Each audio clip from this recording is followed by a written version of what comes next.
NFL training camp and opening weekend of preseason football have already produced several major injuries. Multiple players have been ruled out for the entire 2026 season. Key starters could miss significant regular season time, and several big-name players are now racing to be ready for week 1. In this video, I'm going to be breaking down the top 10 most important injury situations around the NFL, what happened, the anatomy involved, the potential treatment and recovery timelines, and what each injury could mean for the player's team. First, we have the Arizona Cardinals rookie running back Jeremiyah Love injured his ankle during his preseason debut against the Las Vegas Raiders. Love looked really impressive before his injury, producing 58 rushing yards on 11 carries and adding 3 receptions for 14 yards. Head coach Mike LaFleur initially said that Love could have returned to the game if necessary. However, there was recent confirmation of a diagnosis of a high ankle sprain for Jeremiyah Love. There was hope that Love would be able to continue to play throughout the preseason. However, now there is concern that he will not even be able to suit up on week 1. So generally, ankle sprains involve stretching or tearing in one or more of the ligaments that stabilize the joint. So most football-related ankle sprains affect the lateral ligaments of the outside of the ankle, but high ankle sprains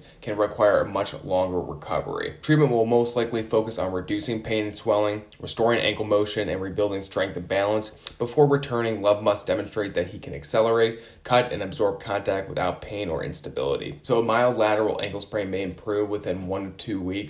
However, a more significant sprain could require 4 to 6 weeks, while a high ankle sprain can take at least 6 weeks or longer. So at this point, Love's week 1 availability is definitely in doubt. The Washington Commanders suffered a major loss when left tackle Laremy Tunsil tore his triceps during one-on-one pass rushing drills.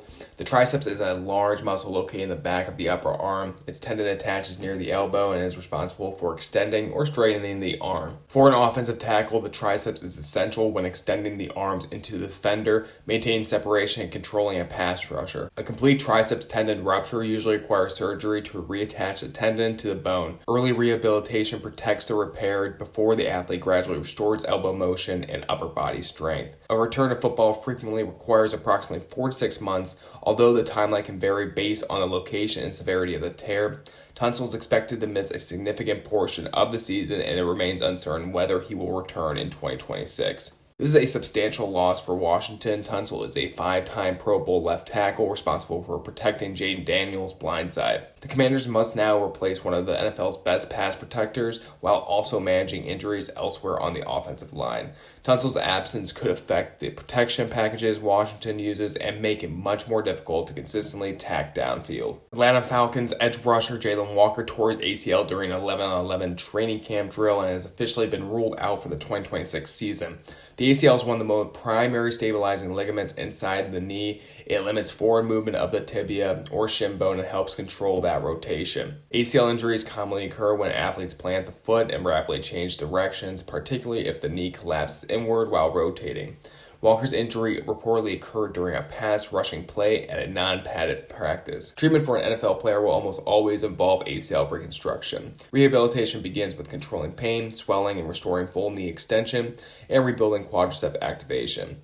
Walker will eventually progress into running, jumping, cutting, and football-specific pass drills. The typical return to a football timeline is approximately 9 to 12 months, although returning to competition does not necessarily mean the athlete has to completely regain their previous strength and explosiveness. Walker recorded about 5.5 sacks during his rookie season and was expected to become one of the foundational pieces of Atlanta's defense. His injury leaves the Falcons without an important young pass rusher and places more pressure on the remaining defensive front.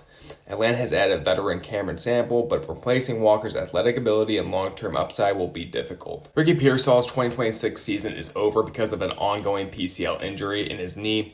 Unlike several injuries on this list, Pearsall's problem did not begin during this year's training camp. He originally injured the PCL last season and continued experiencing swelling and difficulty with the knee. After attempting to manage the injury without surgery, Pearsall and the 49ers ultimately decided that the operation was necessary. He has then been placed on the season-ending injury reserve. PCL, or posterior cruciate ligament, is located inside the knee. It prevents the tibia from translating backwards relative to the femur. Some isolated PCL injuries can be treated without surgery through bracing and extensive rehab. Surgery may become necessary, though, when an athlete continues to experience instability, swelling, or inability to perform at a required level. After surgery, rehabilitation must initially protect the healing ligament that forces from that tibia pushing backward. Pearsall will then gradually rebuild motion, the quadricep strength, running ability, and then the change of direction control. A return after PCL reconstruction can require approximately 9 to 12 months. However, Pearsall has referred to a rehabilitation process of roughly 9 months. This is an important loss for San Francisco. Pearsall was expected to have a significant role in the receiving corps, and the 49ers now have to redistribute those targets before the season begins. 49ers are also managing injury concerns involving two of their biggest stars, Nick Bosa and Christian McCaffrey. Nick Bosa is considered week to week because of the soreness and tendinitis in his surgically repaired right knee. Tendinitis describes irritation of the tendon. In Bosa's case, Kyle Shanahan has characterized the condition as a relatively normal part of returning from ACL surgery and has not expressed concern about any other major structural injury. Treatment generally involves reducing workload, managing irritation, and maintaining strength without repeatedly aggravating the knee. The 49ers hope that Bosa will be at full strength for week 1. However, missed practice time may affect his conditioning and his ability to immediately handle a full defensive workload. Now, McCaffrey has missed practice with the team and is described as only as muscle tightness. Because the 49ers have not identified a specific muscle, we should not label this as a strain. Treatment for muscle tightness usually includes temporarily reducing high-speed activity, restoring mobility, and progressively returning into sprinting and cutting. San Francisco has indicated that McCaffrey's condition is not serious. The team is likely exercising additional caution because of his previous injury history and the enormous workload he has handled last season. Both players are currently expected to be available for week 1, but neither needs extensive preseason snaps. The priority is getting them healthy and properly conditioned for the regular season. New Orleans Saints defensive tackle Bryan Bresee will miss the entire season after suffering a torn ACL during training camp. Although ACL injuries are often discussed in relation to running backs and receivers, the ligament is also essential for defensive linemen. Bresee must generate a tremendous amount of force through his legs while absorbing contact from offensive linemen. The ACL helps stabilize the knee when he is redirected. Bresee must generate a tremendous amount of force through his legs while absorbing contact from offensive linemen. The ACL helps stabilize the knee when he redirects, fights through the block, or pursues a ball carrier. Bresee is expected to undergo or has begun the process toward ACL reconstruction, followed by approximately 9 to 12 months for rehabilitation. His rehabilitation will focus on restoring knee motion, quadricep strength, and lower body power before he progresses into defensive line drills and contact. This is a major loss for Saints' defensive front. Bresee is a former first-round selection who had developed into one of their most important interior defenders. The situation becomes even more concerning because veteran Cameron Jordan is managing a hamstring injury that could potentially extend into the regular season. If Jordan is unavailable or limited, New Orleans will begin the season without two of their most important defensive linemen. That could reduce the Saints' ability to generate pressure without blitzing and create vulnerabilities against the running game. Chicago Bears safety Coby Bryant suffered one of the most complicated knee injuries of training camp. Bryant hyperextended his knee during a one-on-one drill and reportedly sustained a bone bruise and a small fracture.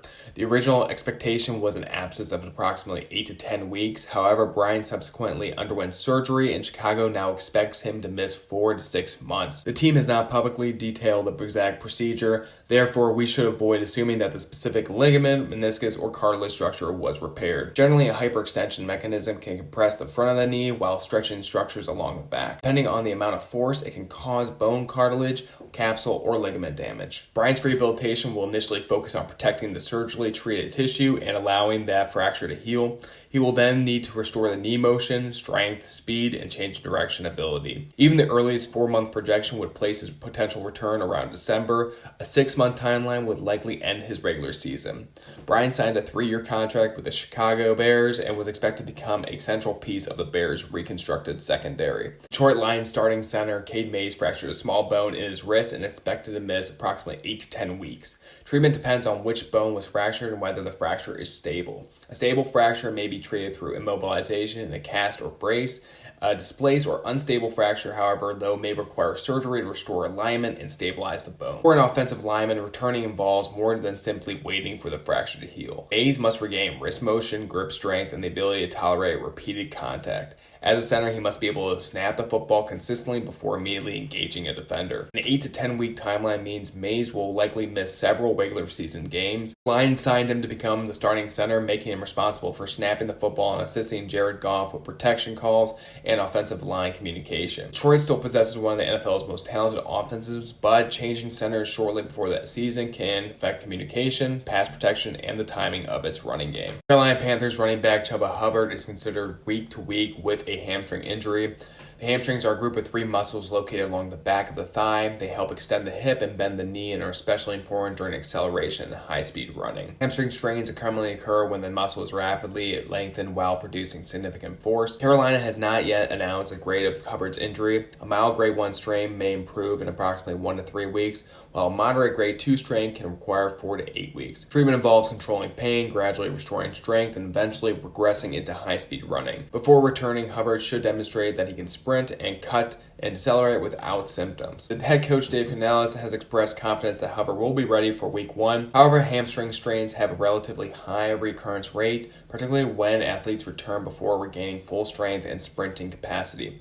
Even if Hubbard plays in the opener, Carolina may initially control his practice repetitions or workload. The final injury is also the least certain. Jamal Adams suffered a non-contact right knee injury during the preseason debut for the Minnesota Vikings. Adams was covering a receiver when the injury occurred. He initially entered the medical tent, but was eventually carted from the field. Vikings head coach Kevin O'Connell said the initial evaluation did not look good, but Adams still requires imaging to determine the exact diagnosis. There's not been a confirmed diagnosis yet. However, there have been reports that this is a season-ending injury for Jamal Adams. A non-contact knee injury can involve several different structures, including the ACL, meniscus, patella, or other stabilizing ligaments. Vikings have been using Adams as both their safety and linebacker, hoping his physical playing style would be adding versatility to the defense. Due to the confirmation that this is a season-ending injury, Minnesota will lose that versatility along with a veteran player who had already earned praise for his leadership during camp.